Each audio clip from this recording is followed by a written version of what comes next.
SSC পরীক্ষার ফলাফল ঠিক কত তারিখ প্রকাশ করবে শিক্ষা মন্ত্রণালয় সে ব্যাপারে ঢাকা শিক্ষা বোর্ডের চেয়ারম্যান একদম সরাসরি কয়েকটা তথ্য জানিয়েছে।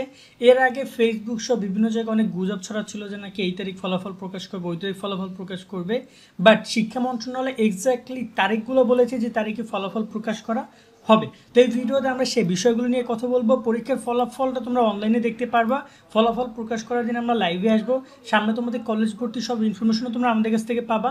তাই যারা এখনও সাবস্ক্রাইব করো না তারা সাবস্ক্রাইব করে আমাদের সাথে যুক্ত থাকো। রেজাল্ট প্রকাশ হওয়ার সর্বোচ্চ এক সপ্তাহের মধ্যে কিন্তু কলেজ ভর্তি কার্যক্রমও তোমাদের শুরু হয়ে যাবে। খুব সহজে দ্রুত এসএসসির রেজাল্ট যদি তুমি দেখতে চাও তাহলে প্লে স্টোরে গিয়ে এসএসসির রেজাল্ট লিখে সার্চ করে ফার্স্ট যে অ্যাপস পাবা সেটা ইনস্টল করে নাও এবং এখানে তুমি রেজাল্টের পিডিএফ বানাতে পারবা, পিডিএফ বানিয়ে সেটা সেভ করতে পারবা। বোর্ড ভিত্তিক আলাদা আলাদা রেজাল্ট তুমি কিন্তু এখানে দেখতে পারবা। তাছাড়া এসএমএসের ফরম্যাট পুরো বানানো আছে, তোমরা শুধু সিলেক্ট করবা এবং সেন্ড করবা। এক অ্যাপসের মধ্যে সব পেয়ে যাবা। অ্যাপসের লিঙ্ক ডিসক্রিপশন এবং কমেন্ট বক্সে দিয়ে দেওয়া হলো, সেখান থেকে ডাউনলোড করতে পারবা। তো এখানে পরীক্ষার ফলাফল নিয়ে আমরা ডেইলি ক্যাম্পাসের একটা নিউজ পড়ছিলাম, যেটা হচ্ছে আজকে কিছুক্ষণ আগে প্রকাশিত হয়েছে। তারা সেখানে বলেছে যে এসএসসির ফল কবে জানালো ঢাকা শিক্ষা বোর্ডের চেয়ারম্যান। তো ঢাকা শিক্ষা বোর্ডের চেয়ারম্যান তোমরা সবাই জানো, ঢাকা শিক্ষা বোর্ডের চেয়ারম্যান হচ্ছে তপন কুমার সরকার স্যার। তো তিনি এখানে তারাই মূলত ফলাফল প্রকাশের মূল কার্যক্রম হাতে নেয়। তো এখানে যদি আমরা একটু নিউজটা পড়ি তাহলে বিষয়গুলো বুঝতে পারবো।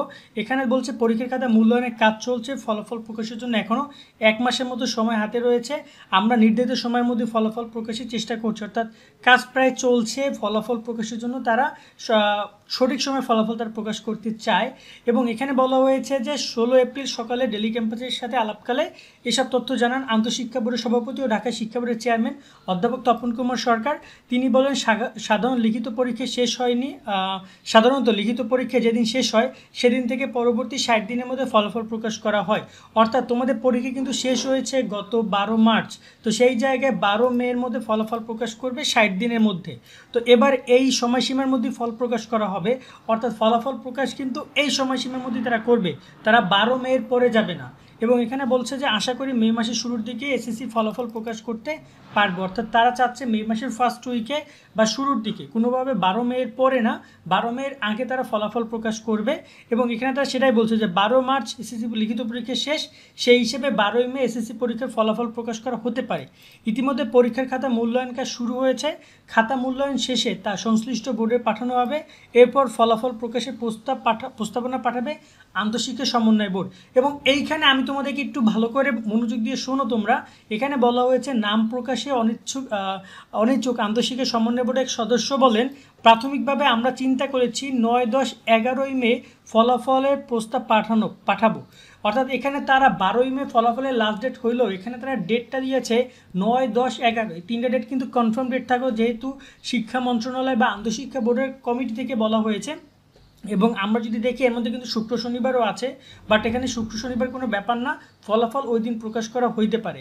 তো এই জায়গায় তোমাদের ফলাফলটা আগামী 9, 10, 11 এই 3 তারিখে যে কোনো একটা তারিখ প্রকাশ করবে, কারণ এই 3টা প্রস্তাব যাবে প্রথমত প্রধানমন্ত্রীর কাছে, প্রধানমন্ত্রী থেকে মূলত এই ফলাফলের একটা তারিখ চূড়ান্ত হবে, অর্থাৎ সম্পূর্ণ বিষয়টা প্রধানমন্ত্রীর উপর নির্ভরশীল। তো এখানে তারা যে ব্যাপারটা কনফার্ম করেছে যে 9, 10, 11 এই 3 দিনের মধ্যে যে কোনো একদিন তোমরা পরীক্ষার ফলাফল দেখতে পারবা, বা এই যে তারিখটা চূড়ান্ত হবে সেটা পরবর্তীতে বিজ্ঞপ্তির মাধ্যমে পুরো নোটিশের মাধ্যমে জানিয়ে দেওয়া হবে। বাট আপাতত ডেট হচ্ছে 9, 10, 11 মে ফলাফল প্রকাশ করা হবে। তোমরা এই জায়গায় শিওর থাকো এবং ফলাফল প্রকাশ করে দিন লাইভে আসবো, রেজাল্টের সব বিষয়গুলো নিয়ে আমরা আলোচনা করব। আজকের মতো আমরা এখানে বিদায় নিচ্ছি, সকলে অনেক অনেক ভালো থাকো, আল্লাহ হাফেজ।